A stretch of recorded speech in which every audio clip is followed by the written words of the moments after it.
বদকার যিনি হবেন, যার আমল খারাপ থাকবে, কাফের মুশরিক যারা হবে, তাদের কবরটাকে আল্লাহর হুকুমে সংকুচিত করে দেওয়া হবে। এমন ভাবে দুই পাশ থেকে চাপ দেওয়া হবে, তাদের হাড়গুলো ভেঙে যাবে, কষ্টে তারা চিৎকার করবে। পশু পাখিগুলো, কোনো কোনো বর্ণনায় এসেছে পশু পাখিগুলো সেগুলো শুনতে পায়। এমনকি ফেরেশতাদের কঠিন আযাবের সম্মুখীন হবে, তাদের চিৎকারগুলো কখনোই কোনো মানুষ পর্যন্ত পৌঁছাবে না।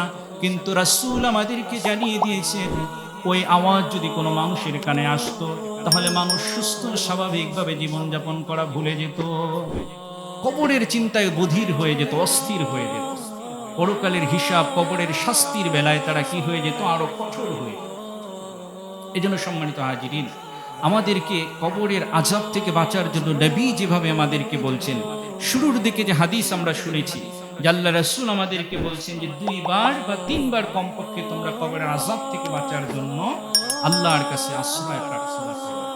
এই স্তরটা হলো কিয়ামতের ছোট অংশ, যেটাকে বলা হয় মান মাতা ফাকাদ কামাত কিয়ামাতাহু। যখন যে ব্যক্তি মারা যায় তখন থেকে তার কিয়ামত শুরু হয়ে যায়, এটা হলো ছোট কিয়ামত।